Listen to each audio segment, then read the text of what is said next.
Good to see everybody. I thought we had another good practice out there today. We got one more practice tomorrow, and then the players will be off on Friday and Saturday, with the exception of the academic responsibilities and the weight room responsibilities. And then we'll come back Sunday and get started. Questions? What popped out to you, or has any individual popped out to you during the kind of end of practice with the young guys? Today, what showed to me today was, I think the defensive young kids were a little bit more prepared to play today than the offensive kids were.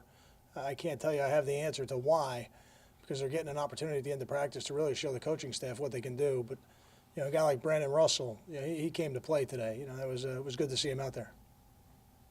I know you always look back at seasons afterwards, and obviously the last 2 years you got off to good starts, and the second half it's kind of tailed off. Is there anything you've been able to trace as maybe why that's been the case? I don't look at it like that. To me, there's no momentum week to week. You play the games when you play them. Had those games been played in a different order, would the results have been the same or different? I don't know. You got to go back and look at the health of the team. There's a lot of things that happen.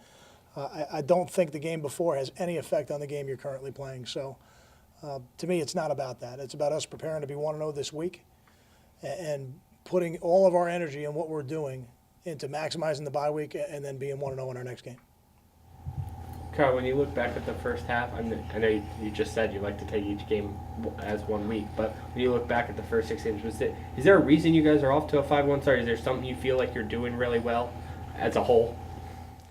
I think we're playing well as a team. I think our team is playing well. I don't know, as I look at us statistically, because the bye week gives you an opportunity to do that, we probably jump out in sacks, but I don't know what else we jump out in.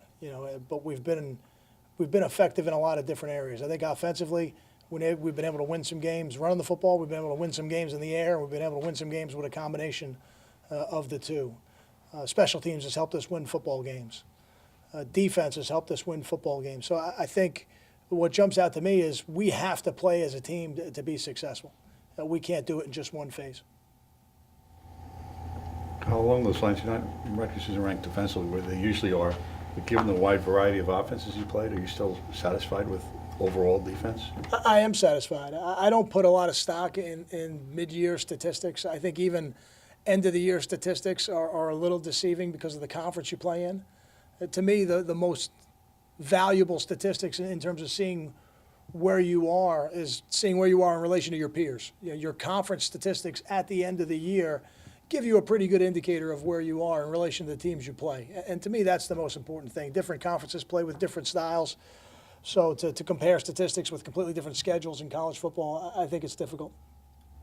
That said, Gary's first or second in almost every major Big Ten passing category. Is it just decision making? Is that the main thing he's doing better, or is it a bigger picture with Gary? I think what it tells you is that we're playing good football on offense as a group. Gary's always had the ability to make the throws. That has never been the issue. Now he's making excellent decisions. He's managing the game better than he ever has. We need him to continue to do that. But the receivers are catching the ball for him. The offensive line's doing a good job of protecting for him. We've been able to run the ball efficiently enough to allow us to stay on schedule for the most part. And when we haven't, you see the effects of what it does to us, because when we haven't been, the protection suffers. It's hard to protect the quarterback when you're off schedule. But when I guess what it means when you're this is a little bit back to Tom's question, if you're at the top of a category right now, it's probably an indicator you're playing good football. Obviously, the move yesterday with Hicks to safety was the most prominent thing, but where else are you kind of looking to build depth or look for certain individuals to step up and build depth during this bye week? We have to get better at every position. We have to get better at every position. On the offensive line, we're still building depth. J.J. Demon, who's playing a little bit for us, this week has to make him a better football player. Guys like Brian Leone, Derek Nelson, that next group of guys in the game, Dorian Miller, they have to get better this week. We're looking at everybody. If there's a player on this team we think can help us, we're trying to give him enough opportunity to show us that he can help us, because we're going to use him. But at every position, we have to build depth. There's still a lot of football left to play this year. Kyle, I know one of the hallmarks of this defense is the ability to be multiple. How much has the rush end helped that, or is there another factor that's helped you with multiple looks? Our rush end is not as unique anymore as I think maybe it was 6 or 7 years ago. There's a lot of teams now that have that hybrid lineman or drop lineman into coverage, the way we do. I think it's pretty almost standard operating procedure on defense these days to try to give the offense enough looks. What you have to be multiple on defense is smart football players. That's what you have to have, because you're asking them to do a lot of different things and fit in a lot of different places, both in the run and in your coverage. And I think we've got that. I think we've got smart football players. We talked a lot about that one cornerback spot that's had a lot of turnover. How steady of a presence has Grief been on the other side? It makes a big difference. It makes a big difference. When your seniors play their best football, and I think Grief is playing his best football right now, it makes your whole team better. And if you want to have the opportunity to have a special season, and we've earned the opportunity right now to have a really special season, but you never do it without your seniors, and your seniors have to play their best football.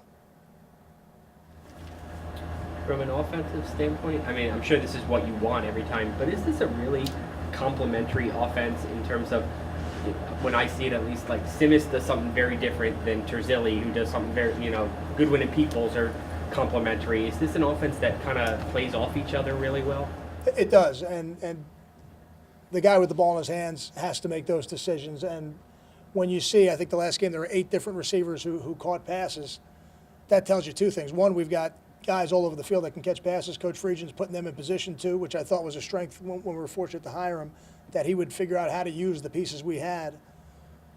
But you also have to have the guy with the ball in his hands making those decisions and going through his reads on each play.